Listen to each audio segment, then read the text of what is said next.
ದರ್ಶನ್ ನೋಡಿ ಪವಿತ್ರ ಕಣ್ಣೀರು ಹಾಕಿದ್ಯಾಕೆ? ಮನಕಲಕುವ ಪ್ರಸಂಗಕ್ಕೆ ಸಾಕ್ಷಿಯಾದ ಪವಿ ಕಣ್ಣೀರು. ಕೋರ್ಟ್ ಆವರಣದಲ್ಲೇ ಪವಿತ್ರ ಗೌಡ ಜೋಡಿ ಭಾವುಕರಾಗಿದ್ದಾರೆ.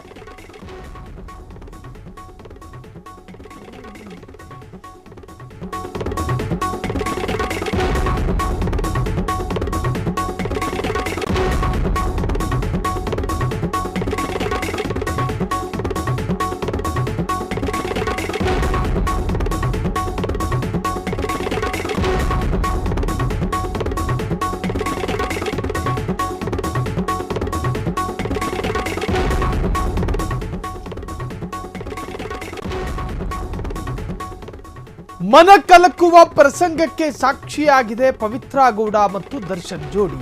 ಕೋರ್ಟ್ ಆವರಣದಲ್ಲೇ ಪವಿತ್ರ ಜೋಡಿ ಭಾವುಕರಾಗಿದ್ದಾರೆ. ಪವಿತ್ರ ಕೋರ್ಟ್ ಆವರಣದಲ್ಲಿ ಕಣ್ಣೀರು ಹಾಕಿದ್ ಯಾಕೆ ಹಾಗಾದ್ರೆ? 6 ತಿಂಗಳ ನಂತರ ಪವಿತ್ರರ ದರ್ಶನ ಪಡೆದ್ರು.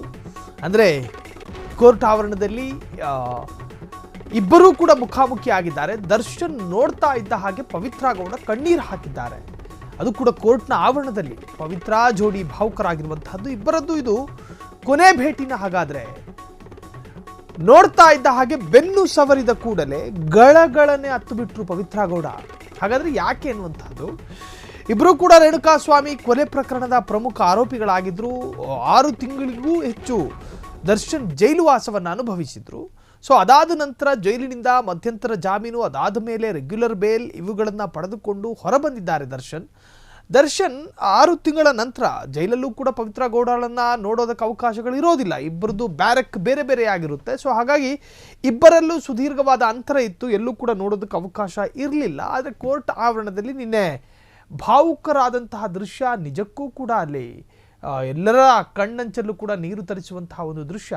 ಪವಿತ್ರ ಗೌಡ ಕೋರ್ಟ್ ಆವರಣದಲ್ಲಿ ಮುಖಾಮುಖಿ ಆಗ್ತಾರೆ. ಆ ಸಂದರ್ಭ ಸಮಾಧಾನ ಪಡಿಸೋ ಹಾಗೆ ಬೆನ್ನು ಸವರ್ತಾರೆ. ಅದು ಯಾಕೆ ಎನ್ನುವಂಥದ್ದು ಗೊತ್ತಾಗ್ತಾ ಇಲ್ಲ. ಕಾರಣ ಜೈಲಲ್ಲಿದ್ದಂತಹ ಸಂದರ್ಭದಲ್ಲಿ ಸಾಕಷ್ಟು ಜನ ದರ್ಶನ್ಗೆ ಸಲಹೆ ಕೊಟ್ಟಿದ್ದು, ನೀವು ಪವಿತ್ರ ಗೌಡಳ ಸಹವಾಸವನ್ನು ಬಿಡಬೇಕು, ಆಕೆಯ ಜೊತೆಗಿನ ಮಾನಸಿಕ ಮತ್ತು ಸಂಬಂಧಗಳನ್ನು, ವ್ಯಾವಹಾರಿಕವಾದಂತಹ ಸಂಬಂಧಗಳನ್ನು ಬಿಡಬೇಕು.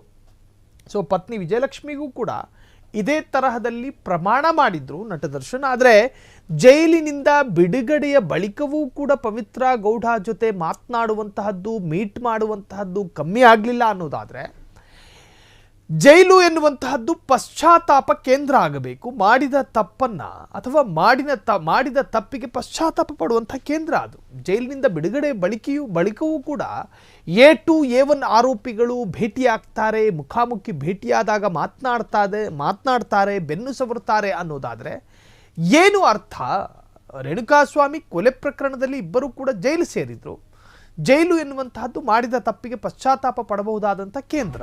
ಆದರೆ ಭೇಟಿಯಾದ ಬಳಿಕ ಇಬ್ಬರು ಕೂಡ ಪರಸ್ಪರ ಮಾತನಾಡ್ತಾರೆ. ಎಸ್, ಈಗ ದರ್ಶನ್ ಡೆವಿಲ್ ಚಿತ್ರೀಕರಣ ಮಾಡಲು ಸಿದ್ಧತೆಯನ್ನು ಮಾಡಿಕೊಳ್ತಾ ಇದ್ರೆ, ಇತ್ತ ಪವಿತ್ರ ಗೌಡ ರಾಜ್ಯ ಬಿಡೋದಕ್ಕೂ ಕೂಡ ಸಿದ್ಧತೆಯನ್ನು ಮಾಡಿಕೊಳ್ತಾ ಇದ್ದಾರಂತೆ.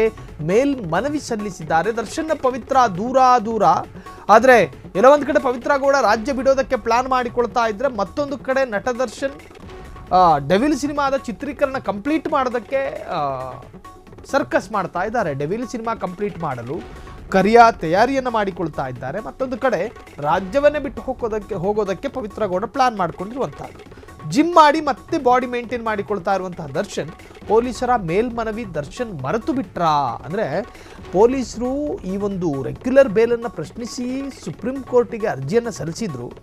ಆ ಅರ್ಜಿ ಒಂದು ವೇಳೆ ರದ್ದಾದರೆ ದರ್ಶನ್ಗೆ ಕಟ್ಟಿಟ್ಟ ಬುತ್ತಿ ಕಂಟಕ ಅನ್ನುವಂತಹದ್ದು. ಹಾಗಾದ್ರೆ ಇಲ್ಲಿ ಪವಿ ರಾಜ್ಯ ಬಿಡೋದಕ್ಕೆ ಸಿದ್ಧತೆಯನ್ನು ಮಾಡಿಕೊಳ್ತಾ ಇದ್ರೆ, ಮತ್ತೊಂದು ಕಡೆ ದರ್ಶನ್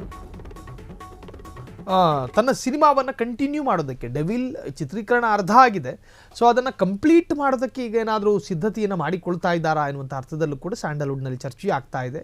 ಒಟ್ಟಾರೆ ದರ್ಶನ್ ಡೆವಿಲ್ ಚಿತ್ರೀಕರಣ ಮಾಡೋದಕ್ಕೆ ಸಿದ್ಧತೆಯನ್ನು ಮಾಡಿಕೊಳ್ತಾ ಇದ್ದರೆ, ಪವಿತ್ರ ಗೌಡ ರಾಜ್ಯ ಬಿಡಲು ಸಿದ್ಧತೆಯನ್ನು ಮಾಡಿಕೊಳ್ತಾ ಇದ್ದಾರೆ. ದರ್ಶನ್ ಪವಿ ದೂರ ಬೇರೆ ಭಾಷೆ ಸಿನಿಮಾದಲ್ಲಿ ನಟಿಸಲು ಪವಿತ್ರ ಪ್ಲಾನ್ ಅನ್ನು ಮಾಡಿಕೊಳ್ತಾ ಇದ್ದಾರೆ. ಡೆವಿಲ್ ಸಿನಿಮಾ ಕಂಪ್ಲೀಟ್ ಮಾಡಲು ಕರಿಯ ತಯಾರಿಯನ್ನು ಮಾಡಿಕೊಳ್ತಾ ಇದ್ದಾರಾ ಎನ್ನುವಂಥ ಅರ್ಥದಲ್ಲೂ ಕೂಡ ಚರ್ಚೆಗಳು ಶುರುವಾಗಿದೆ. ಜಿಮ್ ಮಾಡಿ ಮತ್ತೆ ಬಾಡಿ ಮೇಂಟೈನ್ ಮಾಡಿಕೊಳ್ತಿರುವಂತಹ ದರ್ಶನ್, ಪೊಲೀಸರ ಮೇಲ್ಮನವಿ ದರ್ಶನ್ ಮರೆತು ಬಿಟ್ರ? ಹಾಗಾದರೆ ರೆಗ್ಯುಲರ್ ಬೇಲ್ ರದ್ದಾದರೆ ದರ್ಶನ್ ಪಾಡೇನು? ಈಗಾಗಲೇ SPP ಅಂದರೆ ಪಬ್ಲಿಕ್ ಪ್ರಾಸಿಕ್ಯೂಟ್ ಸುಪ್ರೀಂ ಕೋರ್ಟ್ ಮೊರೆ ಹೋಗಿದೆ. ದರ್ಶನ್ಗೆ ರೆಗ್ಯುಲರ್ ಬೇಲನ್ನು ಯಾಕೆ ಕೊಟ್ಟರೆ ಅದನ್ನು ಪ್ರಶ್ನಿಸಿ ಈಗ ಸುಪ್ರೀಂ ಕೋರ್ಟ್ನ ಕದ ತಟ್ಟಿದ್ದಾರೆ. ಒಂದು ವೇಳೆ ಸುಪ್ರೀಂ ಕೋರ್ಟ್ ಆ ಆದೇಶವನ್ನು ಅಂದರೆ ಹೈಕೋರ್ಟ್ ಆದೇಶವನ್ನು ಎತ್ತಿ ಹಿಡಿದಿದ್ದೇ ಆದಲ್ಲಿ ದರ್ಶನ್ ರಿಲ್ಯಾಕ್ಸ್ ಮೂಡ್ ಕಂಟಿನ್ಯೂ ಆಗುತ್ತೆ. ಒಂದು ವೇಳೆ ಸಿಕ್ಕಿರುವಂತಹ ರೆಗ್ಯುಲರ್ ಬೇಲ್ ರದ್ದಾದಲ್ಲಿ ದರ್ಶನ್ ಇದ್ದ ಜಾಗದಿಂದ ಜೈಲಿಗೆ ಹೋಗಬೇಕಾಗಿ ಬರುತ್ತೆ. ಒಟ್ಟಾರೆ ಈ ಎಲ್ಲ ಜಂಜಾಟಗಳ ಮಧ್ಯೆಯೂ ಕೂಡ ಚಿತ್ರೀಕರಣವನ್ನು ಪ್ರಾರಂಭ ಮಾಡ್ತಾರೆ. ಪವಿತ್ರ ಗೌಡ ಬೇರೆ ರಾಜ್ಯಕ್ಕೆ ಹೋಗೋದಕ್ಕೆ ತಯಾರಿಯನ್ನು ಮಾಡಿಕೊಳ್ತಾರೆ ಅನ್ನೋದಾದರೆ ಇವರಲ್ಲಿರ್ತಕ್ಕಂತಹ ಸೀರಿಯಸ್ನೆಸ್ ಏನು? ಮಾಡಿರುವಂತಹ ತಪ್ಪಿಗೆ ಪಶ್ಚಾತ್ತಾಪ ಪಡೋದಕ್ಕಾಗಿ ಜೈಲು ಹೋದರು. ಜೈಲಿಗೆ ಹೋಗಿ ಬಂದ ನಂತರವೂ ಕೂಡ ಇಬ್ಬರು ಪರಸ್ಪರ ಮೀಟ್ ಆಗ್ತಾರೆ, ಸಿಕ್ಕಿದಾಗ ಮಾತನಾಡ್ತಾರೆ, ದರ್ಶನ್ ಆಕೆಯ ಬೆನ್ನು ಸವರ್ತಾರೆ ಅನ್ನೋದಾದರೆ ಇವರು ಯಾವ ತರಹದ ಪಶ್ಚಾತ್ತಾಪ ಪಟ್ಟರು? ಜೈಲಿಗೆ ಹೋಗಿ ಏನು ಕಾರ್ಯ? ಇವೆಲ್ಲವೂ ಕೂಡ ಈಗ ಚರ್ಚೆಗಳಾಗ್ತಾ ಇರುವಂತಹದ್ದು. ಒಟ್ಟಾರೆ ರೇಣುಕಾಸ್ವಾಮಿ ಕೊಲೆ ಪ್ರಕರಣದ ಪ್ರಮುಖ ಆರೋಪಿಗಳಿಬ್ಬರು ಕೋರ್ಟ್ ಆವರಣದಲ್ಲಿ ಮುಖಾಮುಖಿ ಭೇಟಿಯಾದಾಗ ದರ್ಶನ್ ಪವಿತ್ರ ಗೌಡಾಳನ್ನು ಬೆನ್ನು ಸವರಿ ಸಮಾಧಾನ ಪಡಿಸೋ ರೀತಿಯಲ್ಲಿ ಭಾಸವಾಗುವಂತಹ ದೃಶ್ಯ ಈಗ ಒಂದು ಕಡೆ ತನಿಖಾಧಿಕಾರಿಗಳನ್ನು ಕೋಪಗೊಳಿಸ್ತಾ ಇದೆ, ಮತ್ತೊಂದು ಕಡೆ ನೆಟ್ಟಿಗರ ಆಕ್ರೋಶಕ್ಕೂ ಕೂಡ ಕಾರಣವಾಗ್ತಾ ಇದೆ. ಜೊತೆಗೆ ಪತ್ನಿ ವಿಜಯಲಕ್ಷ್ಮಿಯವರು ಪಟ್ಟಂತಹ ಕಷ್ಟ, ಹೋಗದೇ ಇರತಕ್ಕಂತಹ ಟೆಂಪಲ್ಗಳಿಲ್ಲ ದರ್ಶನ್ ಬಿಡುಗಡೆಗಾಗಿ.